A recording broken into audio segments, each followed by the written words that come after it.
تو بمحاورہ ترجمہ بنے گا اللہ کے نام سے شروع جو بہت مہربان رحمت والا ہے۔ آگے سورۃ الفاتحہ ہے۔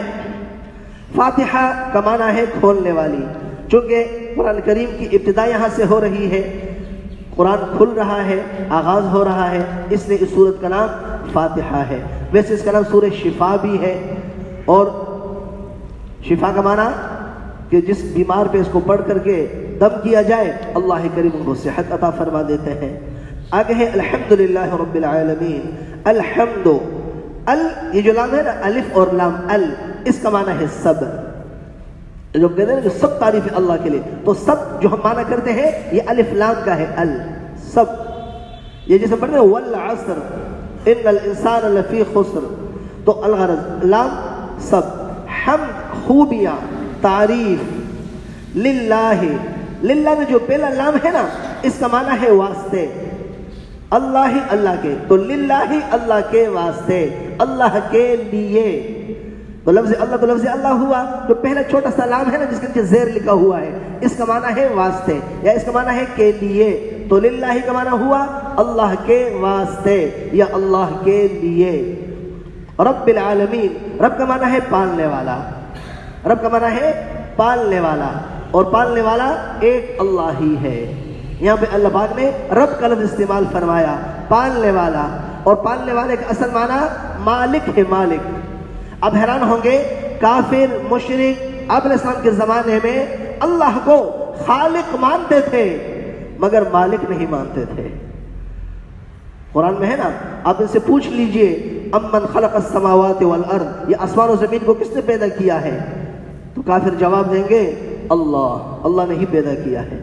تو خالق ماننے کا انکار نہیں کرتے تھے اللہ کو، لیکن مالک ماننے کا انکار کرتے تھے، اللہ کو مالک نہیں مانتے تھے کہ پالنے والی ذات اللہ کی نہیں ہے، یہ ہمارے بت بھی ہمیں پال رہے ہیں، یہ ہمارے روزی ہمیں عزت کام کاروبار یہ ہمارے بت بھی دے رہے ہیں۔ تو یہاں پر سب کی تردید کر دی گئی، نہیں، رب العالمین صرف کون ہے؟ اللہ ہے، پالنے والا ایک اللہ ہے۔ تو پالنے کا معنی رب کا معنی ہوا العالمین، جہانوں کا۔ عالمین یہ لفظ جمع ہے، واحد اس کی آتی ہے عالم، اور عالمین بہت سارے عالم، چونکہ عالم انسان ہے، عالم جنات ہے، عالم حیوانات ہے، عالم نباتات ہے، اور بہت سارے عالم ہیں، اس لیے تمام عالموں کو کنٹرول کرنے والا اور اس کا مالک کون ہے؟ اللہ ہے، اس لیے عالمین کہا۔ تو بمحاورہ ترجمہ ہوا الحمدللہ رب العالمین، سب خوبیاں اللہ کو جو مالک ہے سارے جہان والوں کا۔ پھر آگے ہے الرحمن الرحیم، اس کا ترجمہ تو تسمیہ میں گزر گیا، بسم اللہ الرحمن الرحیم میں۔ مالک یوم الدین، مالک کا معنی مالک ہے، یوم دن کو کہتے ہیں، الدین بدلے کو کہتے ہیں، دین کہتے ہیں بدلے کو۔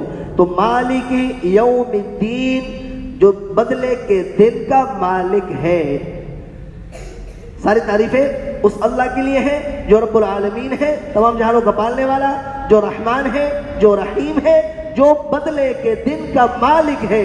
اس دن اللہ پاک ہر ایک کو اس کا بدلہ دے کے رہیں گے، چھوٹا عمل کیا ہو، بڑا عمل کیا ہو، نیک عمل کیا ہو، برا عمل کیا ہو، ہر ایک کو اس کے عمل کا بدلہ مل کے رہے گا۔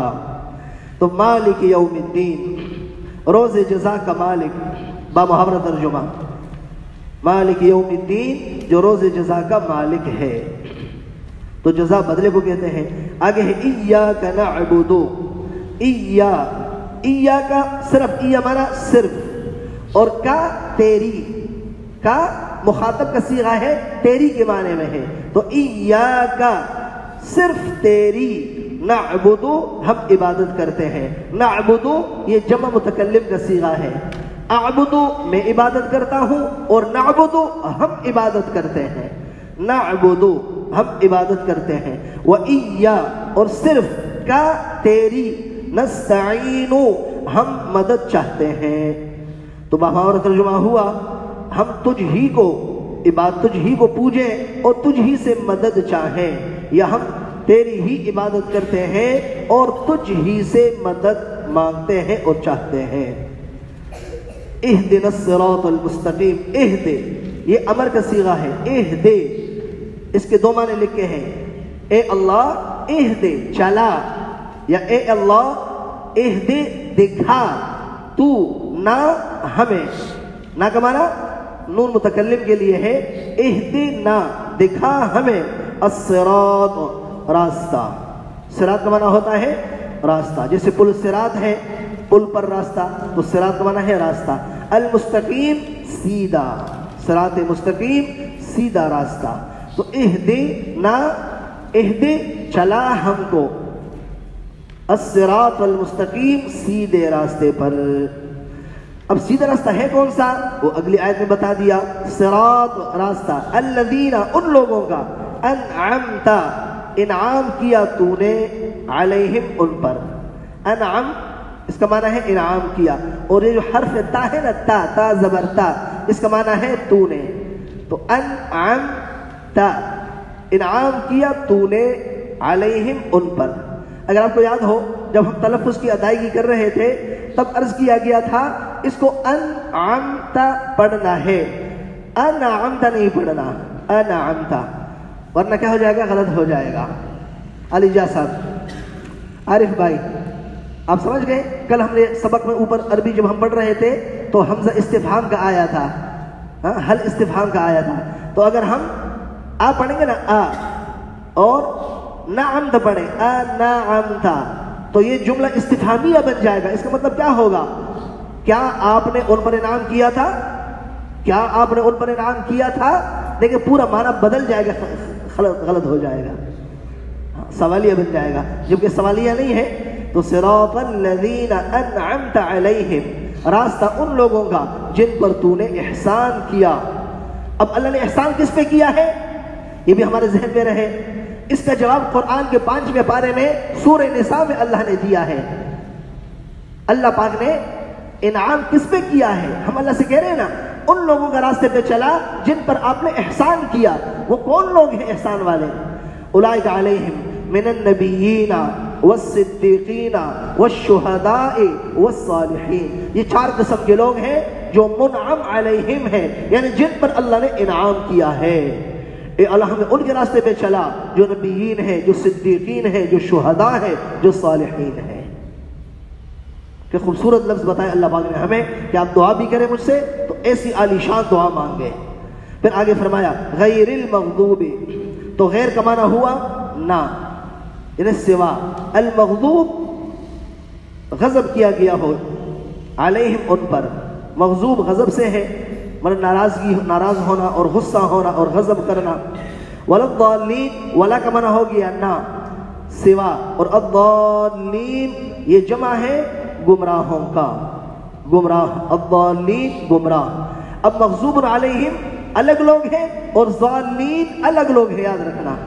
مغضوب علیہم اس سے مراد یہودی ہیں، ان پہ اللہ کا غضب ہوا ہے، اور ضالین اس سے مراد عیسائی ہیں، نصارہ، یہ گمراہ ہوئے ہیں۔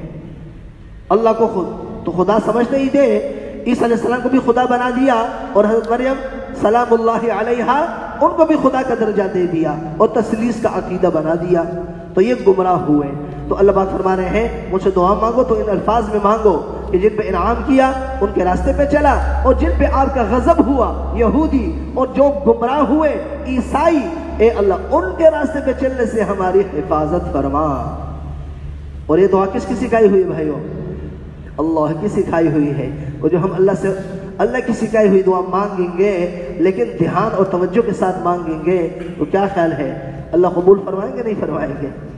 سبحان اللہ۔ آگے لفظ آتا ہے آمین، یہ عربی کا لفظ ہے، اس کا اصل معنی ہے الہی قبول فرما، عجب، عربی اس کا معنی آتا ہے عجب، مطلب الہی قبول فرما، جیسے ہم اردو میں کہتے ہیں اللہ قبول فرما، تو آمین کا معنی ہوتا ہے قبول فرما۔ اس لیے جب امام کہہ رہا ہوتا ہے نا صراط الذین انعمت علیہم غیر المغضوب علیہم ولا الضالین، تو سارے نمازیوں کی طرف سے اس نے اللہ کے سامنے درخواست پیش کر دی اور دعا مانگی، تو سب نمازیوں کی طرف سے ہے نا۔ اب نمازیوں نے اس پہ کیا کہا؟ آمین، الہی اس ساری مانگی ہوئی دعا کو قبول فرما لیجئے۔ آمین کا یہ معنی ہے اے اللہ قبول فرمائے جو دعا مانگی گئی ہے۔